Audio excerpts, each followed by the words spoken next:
মুআজ্জিন মুহতারাম, সম্মানিত মুসলিয়ান ইকরাম, মুরব্বিয়ান নিজাম, যুবক ভাইয়েরা, পর্দার আড়ালের সম্মানিত মা বোনেরা, সকলের প্রতি আমার আন্তরিক সালাম। আসসালামু আলাইকুম ওয়া রাহমাতুল্লাহি ওয়া বারাকাতুহু। সম্মানিত হাজিরিন, আজকে এই পবিত্র মাহে রমজানের জুমাতুল বিদা অর্থাৎ রমজান মুবারকের শেষ জুমা। আল্লাহ পাক রব্বুল আলামিনের দরবারে লাখো শুকর ও সুজুদ যে আল্লাহ পাক রব্বুল আলামিন এই বরকতের মাসে আমাদেরকে 5টি জুমা দান করেছেন।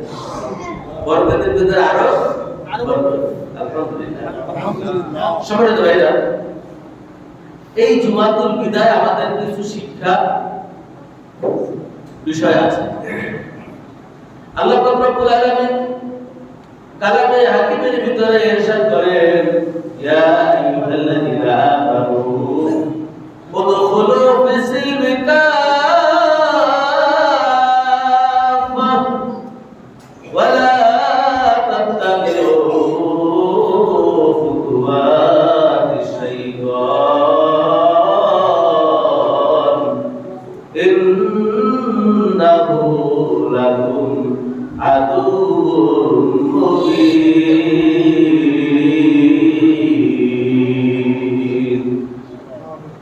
আল্লাহ পাক রব্বুল আলামিন ঈমানদার মুমিনদেরকে লক্ষ্য করে বলেন, আল্লাহ বলেন, ইয়া আইয়ুহাল্লাযীনা আমানু, হে ঈমানদার লোক সকল, হে ঈমানদার বান্দারা, উদখুলু ফিস-সিলমি কাফা, তোমরা পরিপূর্ণরূপে ইসলামের ভিতরে দাখিল হয়ে যাও, পরিপূর্ণরূপে ইসলামের ভিতরে প্রবেশ করো। ওয়ালা তাত্তাবিউ খুতুওয়াতিশ শাইতান, আর তোমরা শয়তানের অনুসরণ করিও না, শয়তানের কথায় তোমরা চলিও না, শয়তানের পদঙ্ক অনুসরণ করিও না। ইন্নাহু লাকুম আদুউম মুবিন, নিশ্চয়ই নিশ্চয়ই শয়তান হচ্ছে তোমাদের প্রকাশ্য শত্রু। শয়তান কি আমাদের প্রকাশ্য শত্রু না দুশমন না বন্ধু? বলেন কোনটা? শত্রু। শয়তান আমাদের প্রকাশ্য শত্রু। এই শয়তান চায় না আমরা ভালো পথে চলি, শয়তান চায় না আমরা নেক আমল করি, শয়তান চায় না আমরা কোরআন এবং সুন্নাহর কথা শুনি এবং আমল করি। এই জন্য দেখবেন এই দুনিয়ার বুকে কোরআনের মজলিসে যে পরিমাণ লোক হয় তার কয়েক গুণ বেশি লোক হয় কি গানের আড্ডায়, মদের আড্ডায়, জুয়ার আড্ডায়, অর্থাৎ বাতিল শয়তানের যত আড্ডা আছে সেখানে লোকের অভাব হয় না। এই জন্য আল্লাহ বলেন, খবরদার ও মুমিন, তোমরা যারা ঈমান এনেছো আমি আল্লাহর উপরে, খবরদার তোমরা শয়তানের পথ অনুসরণ করিও না, তোমরা পরিপূর্ণরূপে ইসলামে দাখিল হয়ে যাও। আর এই পরিপূর্ণরূপে ইসলামে দাখিল হওয়ার মাধ্যম হিসেবে আল্লাহ রাব্বুল আলামিন সিঁড়ি হিসেবে আমাদেরকে দিয়েছিলেন কি? মাহে রমজান। এই রমজান মাসে যাতে করে আমরা আল্লাহর ইবাদত বন্দেগী করে, আল্লাহর তাকওয়া অর্জন করে আমাদের জীবনটাকে কি করতে পারি? তৈরি করতে পারি। এজন্য আল্লাহ পাক রব্বুল আলামিন আমাদেরকে এই মাহে রমজান দান করেছেন। এই মাহে রমজান এটা পৃথিবীর সবচাইতে বড় একটা কি আমাদের জন্য নিয়ামত। কারণ এই রমজান মাসে আল্লাহ পাক রব্বুল আলামিন যেই পরিমাণ লোককে মাফ করে দিবেন কত পরিমাণ লোক অন্য সময় কি আল্লাহ মাফ করে। শুধু তাই নয় আমার ভাইয়েরা, আমার বন্ধুরা, আল্লাহ পাক রব্বুল আলামিনের অর্ডারে যত জাহান্নামের যত কবরবাসী রয়েছে আল্লাহ পাক রব্বুল আলামিন রমজানের খাতিরে সবার কবর আযাব আল্লাহ মাফ করে দেন। সুবহানাল্লাহ। রমজান মাসের খাতিরে, রমজান মাসের বরকতে আল্লাহ কি করেন? কবরবাসীর কবর আযাবকে আল্লাহ মাফ করে দেন। আমার ভাইরা, আমার বন্ধুরা, সামনে আসতেছে ঈদের দিন, আমরা আনন্দ করব, অথচ কবরবাসীদের জন্য রমজান মাসটা হচ্ছে আনন্দের দিন, ঈদের দিন। রমজান মাসটা যখন আসে তাদের কবর আযাব মাফ হয়ে মাপ হয়ে যায়, তারা সকল তাদের আমাদের কাছে ছুটাছুটি করে, তাদের কাছে গিয়ে বলে, ও আমার কলিজার টুকরা সন্তান, ও আমার রক্তের বাঁধন আমার ভাই, ও আমার কলিজার টুকরা সন্তান, ও আমার প্রাণের স্ত্রী, তোমাদের জন্য আমি কত কিছু করেছি। আমার নিজের রক্তকে, মাথার ঘাম পায়ে ফেলে রক্তকে পানি করে উপার্জন করে আমি তোমাদের জন্য ব্যয় করেছি। আমি তোমাদের ভরণ পোষণ দিয়েছি, তোমাদের জন্য কি না করেছি। আমার সকল সম্পদ রেখে আমি কবরে চলে এসেছি। আজকে এই কবরে আমার কোনো বাতি নাই, কবরে আমার কোনো শান্তি নাই। এই কবরে 11টা মাস কবর আযাব আমি ভোগ করি। আল্লাহ পাক রব্বুল আলামিন রমজানের খাতিরে আমাকে maaf করে দিয়েছে। ও আমার আহলে আওয়াম, তোমরা আমার জন্য কিছু নেকির ব্যবস্থা করো। তোমরা যদি আমার জন্য কিছু নেকির ব্যবস্থা করো, আল্লাহ পাক রব্বুল আলামিন হয়তোবা এর বিনিময়ে বাকি 11টা মাস আমার কবর আযাবকে আল্লাহ maaf করে দিবে। এজন্য আমাদের আহলে আওয়াম আমাদের কাছে এসে আমাদের কাছে কি নেকি ভিক্ষা চায়, কিন্তু আমরা কি যাদের সম্পদ ভোগ করতেছি, যাদের মাধ্যমে এই পৃথিবীতে এসেছি, আমরা বেমানুষ তাদেরকে কি ভুলে গিয়েছি। নিজের আখের নিয়েই আমরা কি ব্যস্ত, নিজে কিভাবে ভালো থাকবো, নিজের সন্তান সন্ততিকে কিভাবে ভালো রাখবো, এই চিন্তায় ব্যস্ত। অথচ একবারও চিন্তা করি না, যে ব্যক্তি আজকে কবরে চলে গিয়েছে, আমি তো তার আহলে আওয়াম ছিলাম, আমি তার সন্তান ছিলাম, ওই ব্যক্তি তো আমার জন্য এরকম ফিকির করেছে। আজকে সে তো কঠিন বিপদে আছে। আল্লাহ নবী বলেন, কবরে মানুষ এত মুসিবতের ভিতরে থাকবে, একটা জলমগ্ন মানুষ, খরস্রোতা নদীর ভিতরে জলমগ্ন মানুষ যেরকম হাবুডুবু খায়, ওই ব্যক্তি যেরকম বিপদে থাকে, কবরে বদকার ব্যক্তি তার চাইতেও বেশি কি বিপদের মধ্যে থাকে।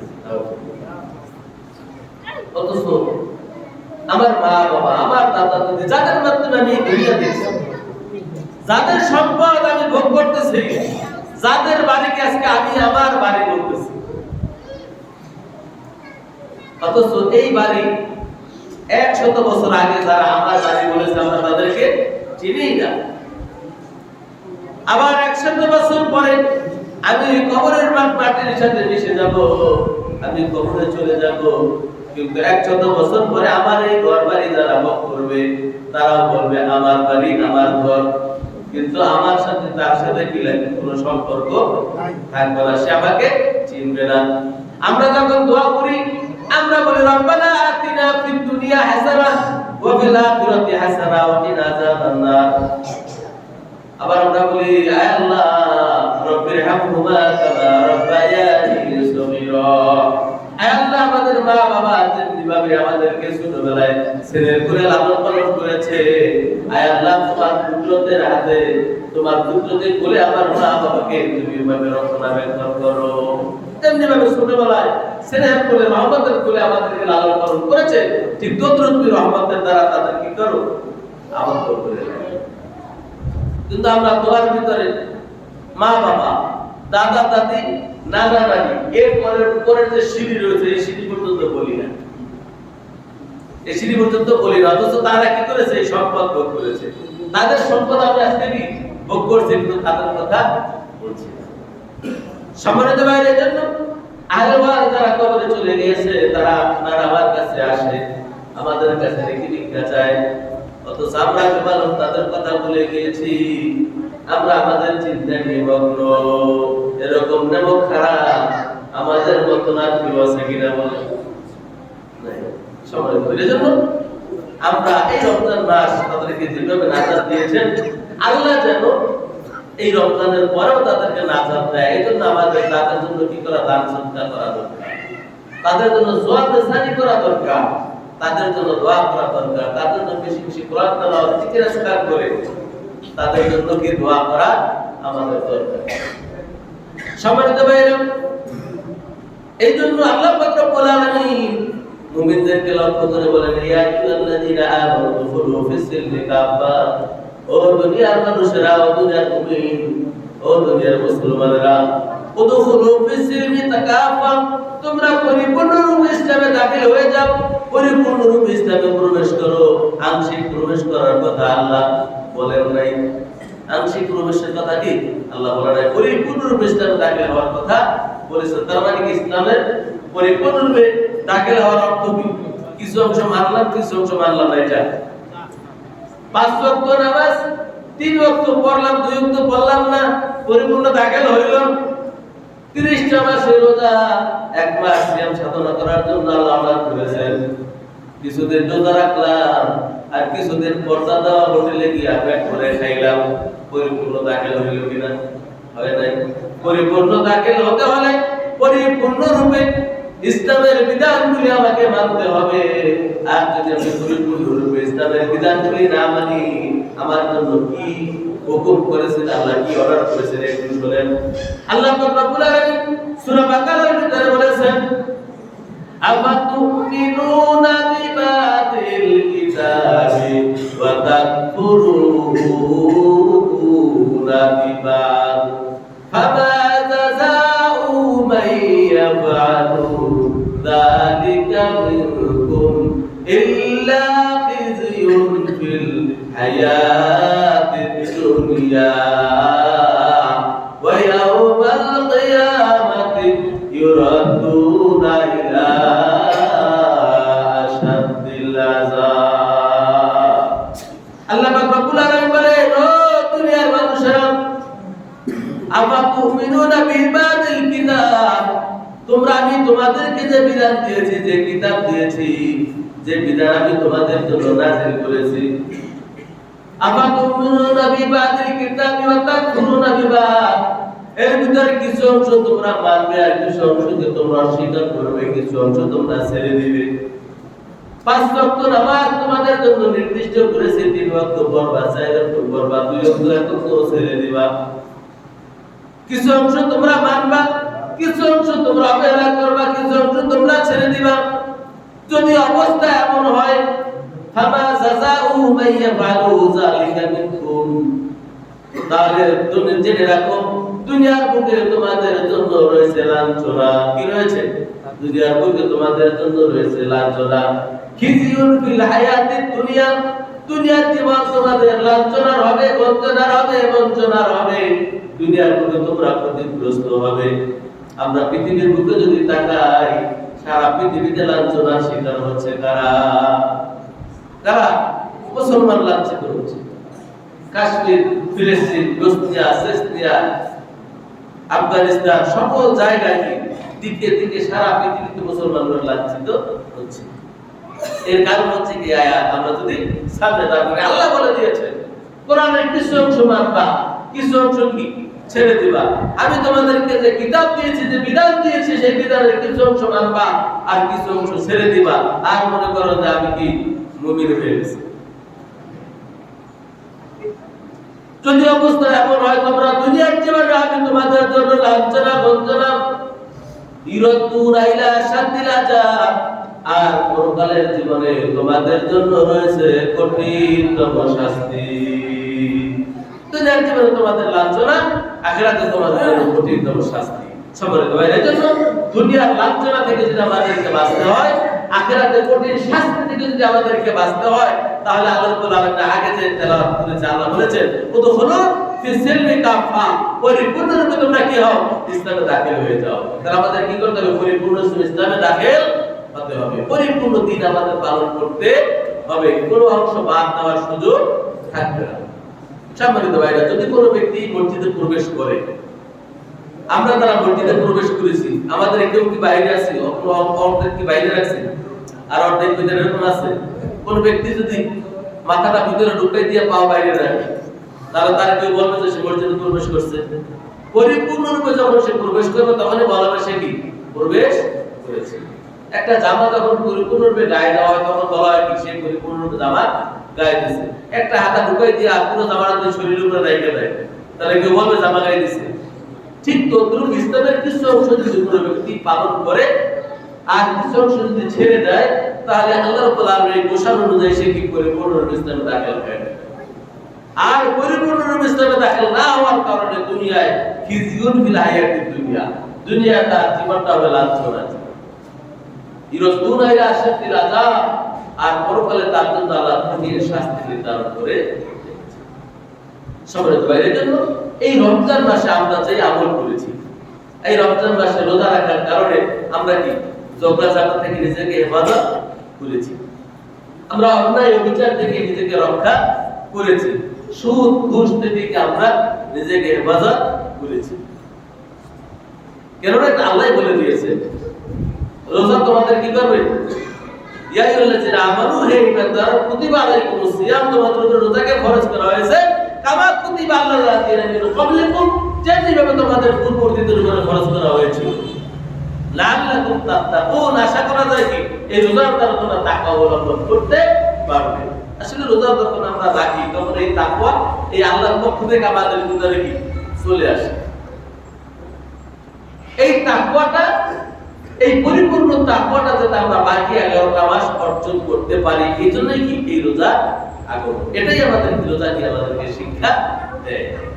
এজন্য আমরা ইসলামের বিধানগুলি যথাযথভাবে, যেভাবে রমজান মাসে মাশাআল্লাহ মসজিদে মোটামুটি ভালো মুসল্লি পাওয়া যায়, কিন্তু রমজান মাস যাওয়ার পরে মুসল্লি এরকম পাওয়া যায় না। তাহলে বোঝা গেল কি এই রমজান চলে গেলে যে মুসল্লিরাও চলে যায়, তাহলে বুঝতে হবে এই রোজার শিক্ষা তার ভিতরে কি হয় না, বাস্তবায়ন হয় না। তাহলে আমরা যারা উপস্থিত আছি, আমরা কি রোজা চলে যাওয়ার পরে আমরা কি মসজিদ ছেড়ে দিব? আমরা ছেড়ে দিব না ইনশাআল্লাহ। যেহেতু আল্লাহ সুবহানাহু ওয়া তাআলা আমাদেরকে কঠিন হুঁশিয়ারি দিয়েছেন, এইজন্য অবশ্যই কি আমরা কি এই রোজার শিক্ষা বাকি 11টা মাস অর্জন করব। এখন বলতে পারেন যে হুজুর রোজার মাসে তো অন্যায় অবিচার জুলুম চলে, খুন খারাপি চলে, চলে না? চলে। অথচ আল্লাহ হাবিব বলেছেন রমজান মাসে কি করেন, আল্লাহ শয়তানকে বন্দী করে রাখেন, রহমতের দরজাগুলো আল্লাহ কি করে খুলে দেয়। তারপরেও কেন অন্যায় হয়? তো সম্মানিত ভাই, আমি বলবো এই পৃথিবীতে আমরা ঘড়ি চালাই, এখন যদিও ব্যাটারির মাধ্যমে চলে, কিন্তু এর আগে কি আমরা ছোটবেলায় দেখেছি চাবির মাধ্যমে ঘড়ি চলেছে। কোন চাবি কি 24 ঘন্টা একবার চাবি দিলে সারা 24 ঘন্টা কি চলছে, কোন ঘড়ি চাবি দিলে 1 মাস চলে, এরকম বিভিন্ন রকমের ঘড়ি আছে। এই যে ব্যাটারি চার্জ দেয়, একদিন চার্জ দেয়, 1 সপ্তাহ 10 দিন 15 দিন চলে, ঠিকই না? তো এই যে একটা ধারাবাহিকতা, একটা গাড়ি যখন চলে ফুল স্পিডে চলে, ওই গাড়িটা থামাইতে কি সময় লাগে না? অনেক সময় লাগে। লো স্পিডে চলে না, তৎক্ষণাৎ থামানো যায়। তো ঠিক তদ্রূপ একটা গাড়ি যেরকম চলতে থাকে, ওটা থামাইতে অনেক সময় লাগে, অনেক দূর গিয়ে সে কি করে থামে। ঠিক তদ্রূপ অন্যায় বিচারের সাথে যারা সম্পৃক্ত, শয়তান যাদেরকে চাবি দিয়া পাগল বানাই দিয়েছে, ওরা ওই চাবির খাতিরে বাকি এই যে শয়তান যখন শৃঙ্খলাবদ্ধ হয়, শয়তান যখন রমজান মাসে আবদ্ধ হয়ে যায়, তখন ওই আগে চাবি দিয়েছে, চাবির কারণে অন্যায় অবিচার চলতেই থাকে। ওরা যারা ইসলামের বিধান পালন করে না, অন্যায় বিচারের সাথে যারা সম্পৃক্ত, শয়তান যাদেরকে ঘায়েল করে ফেলেছে, তাদের ওই শয়তান ওই চাবি মারার কারণে ওই একটা মাস তারা অন্যায় বিচার করতেই থাকে। এখন আমাকে চক্ষু বন্ধ করে আমাকে বিচার করতে হবে, আমি কি সেই শয়তানের সেই চাবির ভিতরে পড়ে গেলাম কিনা। আমি যদি অন্যায় বিচার থেকে নিজেকে হেফাজত করতে পারি, তাহলে বুঝতে পারবো শয়তান আমাকে ঘায়েল করতে পারে নাই। আর যদি আমি নিজেকে অন্যায় বিচার থেকে হেফাজত করতে না পারি, তাহলে বুঝতে হবে শয়তান আমাকে গাফিল করে দিয়েছে, শয়তান আমাকে গোমরাহ করে দিয়েছে। আল্লাহ বলেন ইন্নাহু লাকুম আদুউম মুবিন, শয়তান হচ্ছে তোমার প্রকাশ্য দুশমন, অথচ আমি দুশমনের সাথে বন্ধু হয়ে গেলাম। আমি যদি অন্যায় থেকে নিজেকে ফারিক করতে না পারি, তাহলে বুঝতে হবে শয়তানকে আমি কি শত্রু বানাইনি। আল্লাহ বলছেন তোর প্রকাশ্য দুশমন, অথচ আমি তাকে কি করেছি বন্ধু, তার বন্ধু হয়ে গেছে, তার পরিচিত হয়ে গেছে। তাহলে অবশ্যই কি আমাদের সেখান থেকে ফিরে আসা দরকার। সম্মানিত ভাইরা, আল্লাহ পাক রব্বুল আলামিন আমাদেরকে এই রোজার মাসে যেরকম আমরা অন্যায় বিচার থেকে নিজেকে হেফাজত করার চেষ্টা করেছি, বাকি 11টা মাস যেন আমরা এভাবে অন্যায় বিচার, জুলুম, সুদ, ঘুষ, রাজনীতি থেকে নিজেকে হেফাজত করতে পারি। সকলে বলে আমিন। সকলে ভাইরা, আল্লাহ পাক রব্বুল আলামিনের কাছে আমরা দোয়া করি, রব্বানা আতিনা ফিদ দুনিয়া হাসানাহ ওয়া ফিল আখিরাতি হাসানাহ ওয়া কিনা আযাবান্নার। ইমাম সাহেব দোয়া করেন, আমরা নামাজে মুসল্লি যারা নিয়মিত আসি, দোয়া শুনতে শুনতে অনেকে ঠিক মুখস্থ হয়ে গেছে। অথচ এখানে আল্লাহ পাক রব্বুল আলামিন কি বলেছেন, কি মেসেজ দিয়েছেন আমাদের? আল্লাহ পাক রব্বুল আলামিন আমাদেরকে শিখাতে যাচ্ছেন, রব্বানা আতিনা ফিদ দুনিয়া, আয় রব্বুল আলামিন, আয় আমার মালিক, আয় আমার প্রভু, আপনি আমাকে দুনিয়ার কল্যাণ, দুনিয়ার নিয়ামত দান করেন। ওয়া ফিল আখিরাতি হাসানাহ, আখিরাতের নিয়ামত, আখিরাতের কল্যাণ, আখিরাতের বরকত আমাদেরকে দান করেন। ওয়া কিনা আযাবান্নার, আর জাহান্নাম থেকে আমাদেরকে রক্ষা করেন। এই তো আমরা আল্লাহর কাছে করি না? এই একটা দোয়াই কিন্তু আমাদের জন্য কি দুনিয়া এবং আখিরাতের জন্য যথেষ্ট না? আল্লাহ যদি আমাদেরকে দুনিয়ার নিয়ামত দান করে, আখিরাতের নিয়ামত দান করে, পরকালে আমাদেরকে যদি জাহান্নাম থেকে মুক্তি দেয়, আর কিছু লাগে না। অথচ এই মোনাজাতে আমরা কি বলি সেটার তাৎপর্যই কি আমরা নিজেরাই বুঝি না। আসলে তাফসীরে লিখছে, রব্বানা আতিনা ফিদ দুনিয়া হাসানাহ, দুনিয়ার যে নিয়ামত, এই দুনিয়ার নিয়ামত হচ্ছে 10টা বিষয়। কয়টা বিষয়? 10টা বিষয়। তাফসীরে কি লিখছে, দুনিয়ার যে নিয়ামতের কথা আল্লাহ বলেছেন, এই দুনিয়ার নিয়ামত কয়টা? 10টা। এক নাম্বার হচ্ছে আল্লাহ রাব্বুল আলামিনের কোরআন। এক নাম্বার কি? আল্লাহ রাব্বুল আলামিনের কোরআন। এই কোরআনের শিক্ষা আমাদের বাস্তবায়ন করতে হবে। এক নাম্বার নিয়ামত হচ্ছে কোরআনের শিক্ষা। দুই নাম্বার হচ্ছে কোরআন অনুযায়ী নিজেকে গঠন করা। কোরআন অনুযায়ী কি? এক নাম্বার হচ্ছে কোরআন আমি শিখব। ইকরা বিসমি রাব্বিকাল্লাযী খলাক। কোরআনের প্রথম বাণী কি? ইকরা বিসমি রাব্বিকাল্লাযী খলাক। পড়ো তোমার প্রভুর নামে, যে প্রভু তোমাকে কি করেছেন? সৃষ্টি করেছেন।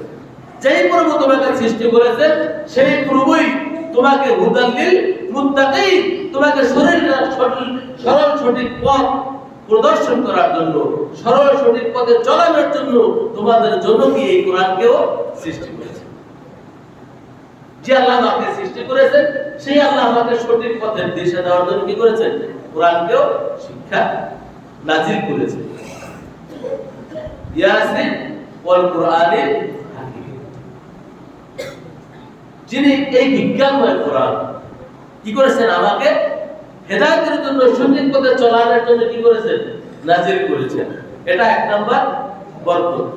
দুই নাম্বার বরকত হচ্ছে এর থেকে আমি যদি শিক্ষা নিতে পারি, তাহলে এটা দুই নাম্বার হাসানা কি? যদি এই কোরআন থেকে আমি শিক্ষা নিতে পারি। কোরআন কি? কোরআনের শিক্ষা কি সকলের জন্য? এই কোরআন থেকে সবাই বরকত নিতে পারবে?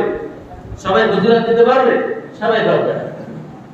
যারা ফজিলত নিতে পারবে, যারা বরকত নিতে পারবে, এই দুই নাম্বার হাসানার মধ্যে সেই কি অন্তর্ভুক্ত? তাহলে এক নাম্বার নিয়ামত হচ্ছে আল্লাহর কোরআন, দুই নাম্বার নিয়ামত হচ্ছে এই কোরআনের শিক্ষা আমার বাস্তব জীবনে কি করা? আমল করা। তিন নাম্বার হচ্ছে এই শিক্ষা কি করা? ছড়িয়ে দেওয়া। আল্লাহ সুবহানাহু ওয়া তাআলা হাদিস বলেছেন, খায়রুকুম মান তাআল্লামাল কুরআনা ওয়া আল্লামা। তোমাদের মধ্যে সর্বোত্তম ওই ব্যক্তি, যে ব্যক্তি এই কোরআনকে নিজে শিক্ষা করে এবং অপরকে কি করে? শিক্ষা দেয়।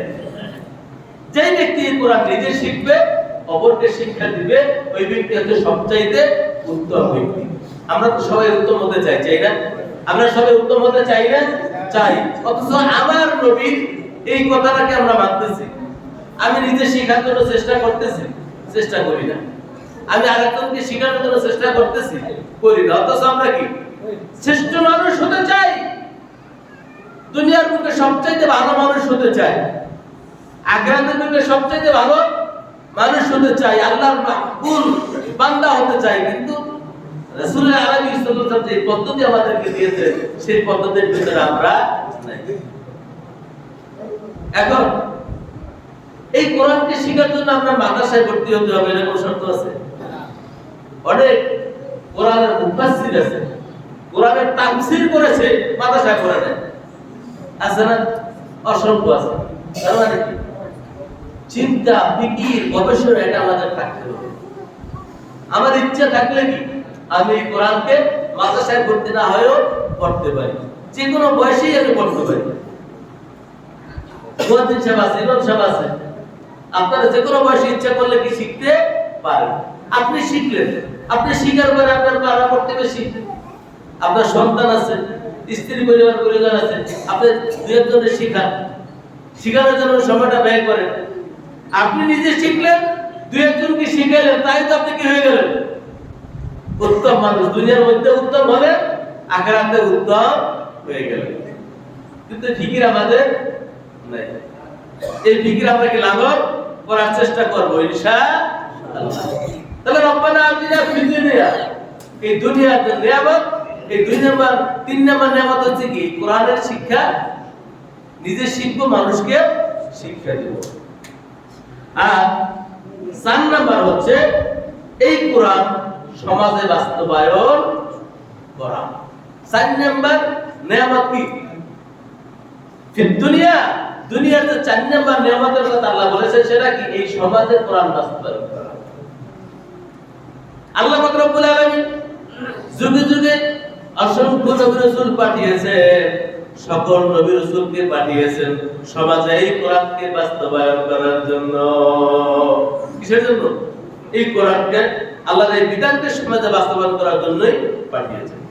আল্লাহ বলেন হুয়াল্লাযী আরসালা রাসূলাহু বিল হুদা ওয়া দীনিল হক লিইয়ুযহিরাহু আলাদ দীনি কুল্লিহি ওয়ালাউ কারিহাল মুশরিকুন। আল্লাহ বলেন আমি যুগ যুগের রাসূল প্রেরণ করেছি যাতে করে বাতিল সকল দিনের উপরে দ্বীনে হককে, সকল দিনের উপরে দ্বীনে হককে বিজয়ী করতে পারে। সমাজে এই আল্লাহর বিধান, আল্লাহ যে বিধান দিয়েছেন এই বিধানকে সমাজে প্রতিষ্ঠা করতে পারে। ওয়ালাউ কারিহাল মুশরিকুন, তাতে মুশরিকদের অন্তরে যত প্রকার জ্বালা পোড়া হোক এর মধ্যে এর পরোয়া সে করবে না। আমি সকল নবী রাসূলকে পাঠিয়েছি সকল দিনের উপরে দ্বীনে হক কে বাস্তবায়ন করবে, অর্থাৎ সকল বিধানের উপরে কোরআনের বিধানকে কি করবে? সে বিজয়ী করবে, প্রতিষ্ঠিত করবে। এই জন্য কি করা হয়েছে? সকল নবী রাসূলকে প্রেরণ করা হয়েছে। আর এই নবী রাসূলরা এসে সমাজে বাস্তবায়ন করেছে, আর যারা পৃথিবীতে ছিল তাদেরকেও সেটা শিক্ষা দিয়ে গিয়েছে। তাহলে এটা আমাদের জন্য শিক্ষা। তাহলে আমাদের কাজ কি? 4 নম্বর নিয়ামত হচ্ছে এই কোরআন নিজে শিখবো, সমাজের লোকদেরকে শিখাবো, এবং সমাজে এই কোরআন কি করবো? বাস্তবায়ন করবো। কোরআনের বিধান সমাজে বাস্তবায়ন করবো। আল্লাহ সুবহানাহু ওয়া তাআলা বলেছেন ওয়ামান লাম ইয়াহকুম বিমা আনজালাল্লাহু ফাউলাইকা হুমুল কাফিরুন। যারা কোরআন অনুযায়ী সমাজ পরিচালনা করে না, বিচার ফয়সালা করে না, তারা কাফির। তাহলে এই কোরআন অনুযায়ী কি সমাজ পরিচালনা করার দায়ভার আমাদের উপর আছে না নাই? আছে। বিচার ফয়সালা করার দায়ভার আমাদের উপর আছে না নাই? অথচ বিভিন্ন জায়গায় দেখা যায় যে কিছু টাকার বিনিময়ে বিচারকে কি তিলকে তাল, তালকে তিল করে দেওয়া হয়। যদি আমাদের সমাজে নাই, কিন্তু বিভিন্ন জায়গায় আছে না নাই? বিভিন্ন জায়গায় আছে। অথচ আল্লাহ কি বলেছেন? যে ব্যক্তি এই কোরআন অনুযায়ী ফয়সালা করে না, বিচার করে, সে কি কাফের। অথচ যারা এই টাকা খাইয়া তিলকে তাল করে বিচার ফয়সালা করে, তারা কি নিজের মুসলমান দাবি করে না? আপনি যদি তাকে কাফের বলেন, আপনারা আস্থা রাখবো নাকি? আস্থা রাখো, আস্থা রাখো। অথচ আল্লাহর ঘোষণা, তুমি বিচার করো, সৎভাবে করো। সৎভাবে যদি বিচার করো কি হবে? তোমাকে কাল কিয়ামতের ময়দানে যেদিনকার সূর্যটা মানুষের মাথার উপরে চলে আসবে, সূর্যের তাপে মানুষের মাথা টাস টাস করে ফাটে যাবে, মানুষের মগজগুলি নাকের ছিদ্র, কানের ছিদ্র দিয়ে বাজারের মারের মতন গলে গলে পড়বে। এই জমিনটা তামার হয়ে যাবে। সকল মানুষ, সকল নবী রাসূলগণ সবাই ইয়া নাফসি করে দৌড়াতে থাকবে। যেদিনকা আল্লাহর আরশ ছাড়া কোথাও ছায়া থাকবে না। সবাই পাগল পারা হয়ে যাবে, মানুষের জিহ্বা এই নাভি পর্যন্ত ঝুলে যাবে রোদের তাপে, খরতাপে। ওই বিশিতময় অবস্থায় যারা সৎভাবে বিচার ফেসলা করবে, সমাজকে সুন্দরভাবে পরিচালনা করবে, বিচারগুলি সুন্দরভাবে করবে, ন্যায়ভাবে করবে, আল্লাহ পাক রব্বুল আলামিন তাদেরকে তার আরশের নিচে ছায়া দেবে। সুবহানাল্লাহ।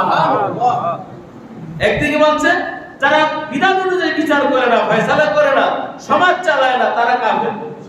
আর অন্যদিকে আল্লাহ নবী ঘোষণা দিয়েছেন যারা এই বিধানটা সুন্দরভাবে করবে, বিচার ফয়সালা করবে, সমাজকে সুন্দরভাবে চালাবে, সমাজের ভিতরে বিশৃঙ্খলা করবে না, ভয়াবনা সৃষ্টি করবে না, আল্লাহ পাক রব্বুল আলামিন তাদেরকে কি তার আরশের নিচে ছায়া দেবে। আমরা সবাই ছায়া চাই তো? চাই। তাহলে আমাদের সমাজটা সুন্দর হোক, এটা এই ব্যাপারে আমরা সবাই একমত কিনা? কোনো অন্যায় সমাজে না চলুক, এই ব্যাপারে আমরা সবাই একমত, এবং আমরা সবাই কি সচেষ্ট থাকবো ইনশাআল্লাহ। আমিও সমাজে কোনো অন্যায় করব না, আমার ভাইদেরকেও কি করতে দেব না ইনশাআল্লাহ। সম্মানিত ভাইরা, তাহলে 5 নাম্বার হচ্ছে পিতা মাতা। 5 নাম্বার এই ওয়াফিল আখিরাত ফিদ দুনিয়া রব্বানা আতিনা ফিদ দুনিয়া হাসানা, দুনিয়ার যে হাসানা, দুনিয়ার যে নিয়ামত, এর মধ্যে 5 নাম্বার হচ্ছে কি পিতা মাতা। আল্লাহ পাক রব্বুল আলামিনের হাবিব বলেন যদি কোনো ব্যক্তি পিতা মাতা উভয়ের মধ্যে একজনকে পাইল, অথচ জান্নাত কামাই করতে পারলো না, সে ধ্বংস হয়ে যায়। কি হয়ে যায়? ধ্বংস হয়ে যায়। জিবরিল আলাইহিস সালাম এসে আল্লাহ রাসূলের দরবারে এই ফরিয়াদ করে, ইয়া রাসূলুল্লাহ, ইয়া হাবিবাল্লাহ, যে ব্যক্তি মা বাবা উভয়কে পাইল অথবা উভয়ের মধ্যে একজনকে পাইল, কিন্তু মা বাবার খেদমত করে জান্নাত অর্জন করতে পারলো না, সে ধ্বংস হয়ে যায়। আল্লাহ নবী বলছে কি আমিন। যে ব্যক্তি রমজান মাস পাইল, রমজান মাস পাওয়ার কারণে নিজের আখলাক পরিবর্তন করাইতে পারলো না, নিজের জিন্দেগীর গুনাহ মাফ করাইতে পারলো না, সে ধ্বংস হয়ে যায়। আল্লাহ নবী বলেন আমিন। 3 নাম্বার হচ্ছে যে ব্যক্তি আল্লাহ নবীর নাম নেওয়ার পরে, আল্লাহ নবীর নাম শোনার পরে দুরূদ পড়লো না, ওই ব্যক্তি ধ্বংস হয়ে যায়। আল্লাহ নবী বলেছেন কি আমিন। তার মানে এই 3টা দোয়া কি জিবরাইল করেছেন, আল্লাহ নবী আমিন বলেছেন, আল্লাহ কবুল করুন বলেছেন, এটা কি নিশ্চিত। অতএব এই 3টা ব্যাপারে আমাদেরকে সচেষ্ট থাকা দরকার আছে না নাই? আছে। এই জন্য আমাদের মা বাবা যাদের রয়েছে, এই মা বাবার খেদমত করে আমাদের জান্নাত কামাই করতে হবে। আল্লাহ রাব্বুল আলামিন হাবিব বলেছেন রিদা রাব্বি ফি রিদাল ওয়ালিদাইন ওয়া সাকাত রাব্বি ফি ওয়া সাকাতাল ওয়ালিদাইন। মা বাবার সন্তুষ্টি আল্লাহর সন্তুষ্টি, মা বাবার সন্তুষ্টি আল্লাহ পাকের কি অসন্তুষ্টি। আর আল্লাহ পাক যদি অসন্তুষ্ট হয়ে যায় তার জন্য জাহান্নাম ওয়াজিব। আর মা বাবা সন্তুষ্ট হলে আল্লাহ সন্তুষ্ট হবে, আল্লাহ সন্তুষ্ট হলে তার জন্য কি জান্নাত ওয়াজিব। আল্লাহ রাব্বুল আলামিন এই মা বাবার খেদমত করে আমাদের জান্নাত কামাই করার তৌফিক দান করুন। আর যতবার হুজুর আমার মা বাবা চলে গেছে, আমার করণীয় কি? যদি মা বাবা কবরে চলে যায়, আপনার করণীয় হচ্ছে মা বাবার কবর জিয়ারত করেন, তাদের জন্য সওয়াব সানি করেন, তাদের জন্য দান সদকা করবেন। এরপরে